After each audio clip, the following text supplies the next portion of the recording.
A very warm welcome to Daily Dispatch powered by HSBC. I'm Priya Seth, and joining me on this very interesting conversation is Aanan Khurma from Wellversed. Thank you very much, Aanan, for joining us today. I want to begin by talking to you a little bit about the platform. We've seen the kind of the range of products available on your platform catering to health and wellness as the major theme out there. Tell us a little bit about why you chose this niche, and there are so many players right now in the market in the same space. How would you be a differentiator in this flood of products out there? So, we have been present in the wellness space for the past 5-6 years now.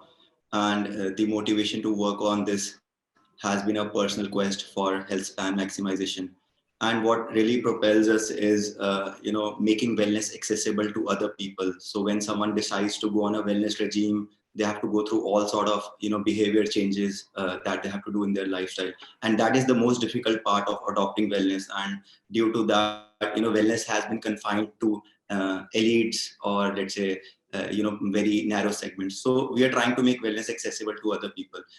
And where we differentiate ourselves, or how we think we are different, is this essence of making this transition as easy as possible. So whereas other players are trying to cash in on trends, let's say branding their products as low carb, ketogenic, gluten free, or vegan just for the sake of it, we are actually trying to make these transitions as easy as possible for other people. Tell us a little bit about what kind of growth you've seen over the last couple of months. If you could give us some indication in terms of, what have been the key growth categories as well. So we have been seeing growth across several dietary regimes, right? So we are present now across 8 to 9 dietary regimes, and we ketogenic and diabetes was one of the few categories we started with earlier in 2018.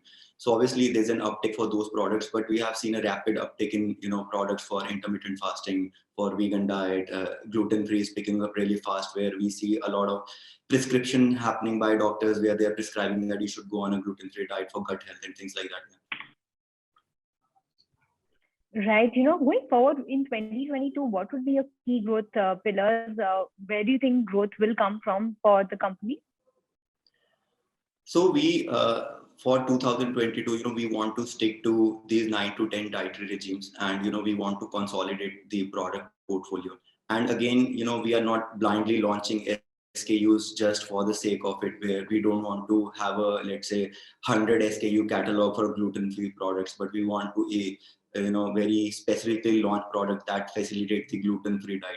Just to give you an example, just branding a rice product as gluten-free doesn't make any sense, because rice by default is gluten-free, and just selling it in the name of gluten-free is just a marketing gimmick. So if you're actually creating product that facilitate that transition, so for example flours or cookies and things like that, so product consolidation with the very narrow focus that we have to facilitate this transition will be the focus of 2022. And we're already seeing great tailwinds. We saw it in 2021, and again with this lockdown, people are going more towards wellness lifestyle. So we are seeing huge tailwinds here.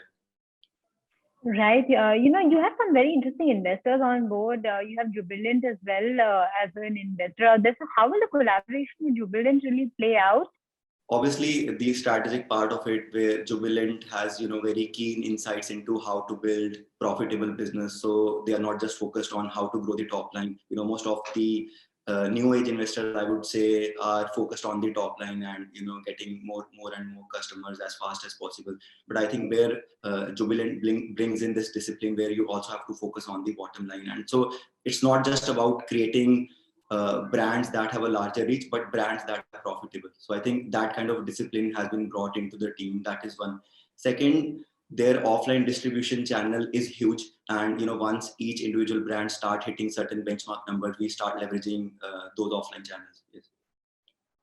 Right. I also want to understand, in terms of the kind of metrics that you have in mind, what is the kind of growth metrics that you have in mind in terms of revenue, in terms of overall SKUs to be listed on your website, users, etc.?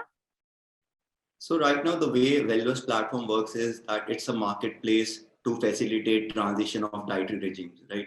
And we do have products which are our own brands and which are third-party brands as well. So the focus is creating a holistic platform where the user can find all sort of products to enable a dietary transition, right? So the split right now is that around 40 to 50% of the products are third party, whereas 50% of the products are owned by us. They are our own brands, right? And we are seeing like from 2021 to 22, we expect 100% sort of a growth, doubling of the revenue. Okay, and any plans for fundraise going forward? So we are already in discussions with certain investors, regarding the fundraise, and we are looking to close our next round in the coming year. Yeah. All right. On that note, Aanan, thank you very much for joining us today. It's been a pleasure speaking with you. Thanks so much for your time.